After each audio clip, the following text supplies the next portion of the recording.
ဒီအရက်ဒေတာမှာနေလို့အကုသိုလ်တွေတိုးမယ်ကုသိုလ်တွေဆုပ်ယုပ်သွားမယ်ဆိုအဲ့ဒီအရက်ဒေတာမနေနဲ့မမီဝဲသင့်ဘူးတဲ့ဟောသူကတော့အဲ့ဒီပေဒံနဲ့တိုက်ရင်နော်ဒီအရက်ဒေတာမှာနေလို့ကုသိုလ်တွေတိုးတက်တယ်အကုသိုလ်တွေရုပ်သွားရုပ်လျော့သွားတယ်ဆိုရင်အဲ့ဒီအရက်ဒေတာကိုနေဖို့ဆုံးဖြတ်တယ်ကျန်တာတွေနဲ့မတိုင်းဘူးရသူကြတော့ဟုတ်လားကျမကြီးတွေစီးပွားရေးတွေဒါလည်းပဲယဟန်တော်တွေတန်တရားဝိဒုက္ခကလွတ်မြောက်ဖို့အဓိကနှစ်ဦးတည်နေတဲ့ပုံကိုယ်တွေအတွက်ကတော့ဒီဟာကအလွန်မှကိုပဲအရေးထားတဲ့အမြင်တစ်ခုပေါ့နော်ဒီနေရာမှာနေလို့ကုသိုလ်တိုးမယ်အကုသိုလ်လျော့သွားမယ်ဆိုရင်အဲ့ဒီနေရာကိုနေ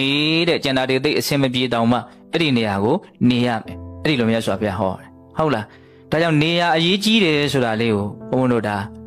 ဏိဒန်းအနေနဲ့ပရိရူပဒေတာဝါဒသဘောလေးကိုဘုန်းတို့ပြောပြ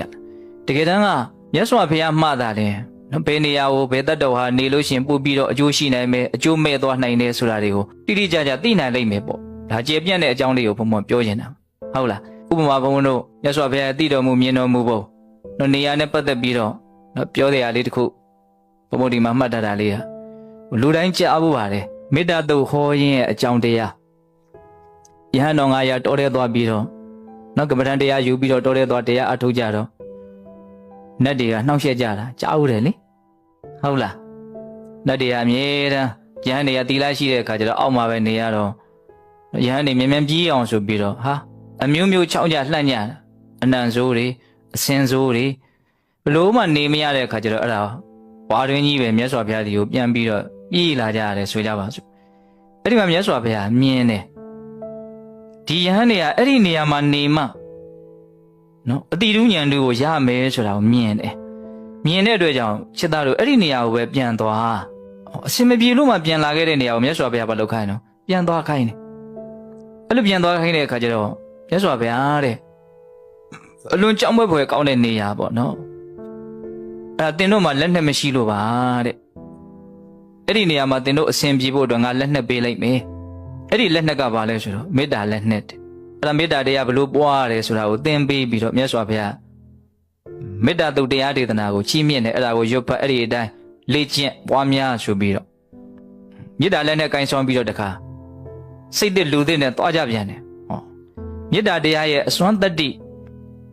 မေတ္တာတရားရဲ့တကိုးရှိန်ဆိုအာနုဘော်တော်ကြောင့်စောတော်တုန်းကအနှောက်အယှက်ပေးနေတဲ့နတ်တွေဟာဘာဖြစ်လာချစ်ခင်လာကြတယ်မျက်နှိုးလာကြတယ်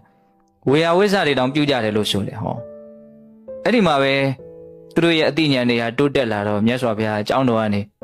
နောက်တကူတော်နဲ့ကြွပြီးတော့ကာထာတပုတ်ဟောတာလေကုံဘူပမံကာယမိမံဝိဒိတဝါနဂရုပမံစိတ်တမိတံတပိတဝါ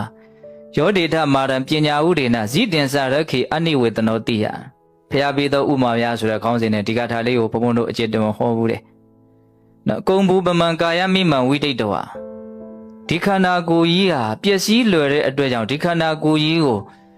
မြေအိုးတစ်လုံးနဲ့တူတယ်လို့ကောင်းကောင်းနားလည်ထားရမယ်တဲ့အထီးအခိုက်မခံဘူးပေါ့နော်နည်းနည်းလေးထိမိတာနဲ့ကွတ်ဆိုဘာဖြစ်သွားလဲဟောသွားနိုင်တယ်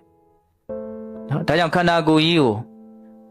ပျက်စီးလွယ်လွန်းလို့မြေအိုးတစ်လုံးနဲ့တူတယ်ဘဝကိုပျက်စီးလွယ်လွန်းလို့မြေအိုးတစ်လုံးနဲ့တူတယ်လို့မသေးကြမှုမရေရာမှုနဲ့သွားနေရတာဆိုတာအဲ့ဒီအမြင်ခိုင်ခိုင်မာမာရှိရပါနော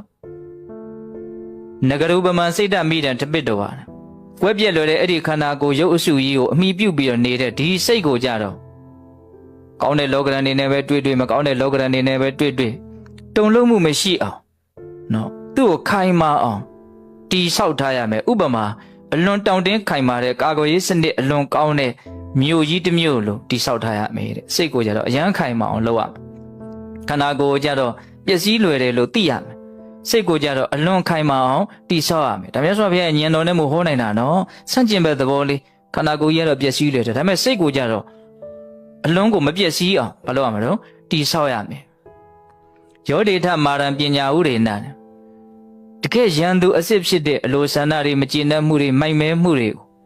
ုနော်အသိဉာဏ်ပညာဒီဟုသောလက်နက်နဲ့စစ်ထိုးရမယ်တဲ့ကိုဘဝကိုတကယ်ဆင်းရဲအောင်ပင်ပန်းအောင်နှိမ့်ဆက်တဲ့ရန်သူလောဘဒေါသမောဟပေါ့နော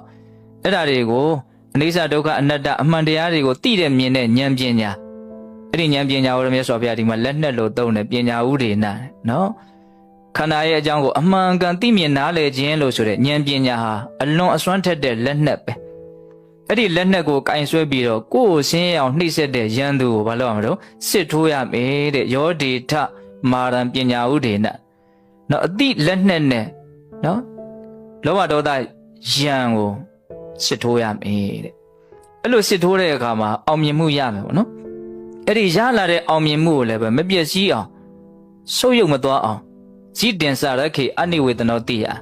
အဲ့ဒါကိုစောင့်ရှောက်ထားရမယ်တဲ့ပြန်ပြီးတော့ကြမသွားအောင်ပေါ့နော်ပြီးတော့အဲ့ဒီရရှိထားတဲ့အောင်မြင်မှုကိုလည်းပဲမရင်မှုနေတဲ့ရှေ့ကိုနော်ခရီးဆုံးတိုင်ရောက်အောင်တော့လမ်းနေတာကိုတားရနေတာမျိုးမလုပ်နဲ့ပေါ့နော်နောက်ဆုံးအပြီးအဆုံးထိရောက်အောင်လုပ်ပလိုက်လို့အဲ့လိုမျိုးဆိုပြဟောတာအလွန်လေးနေတဲ့ဒေသနာပေါ့နော်အဲ့ဒါသောတော့ယဟန်တော်တွေကအဲ့ဒီဒေသနာလဲနာပြီးတော့အကုန်လုံးယဟန်တာတွေဖြစ်တယ်အဲ့တော့ပြောရင်တာပါတော့နေရအဲ့ဒီနေရာကိုပဲပြန်လွှတ်တယ်နော်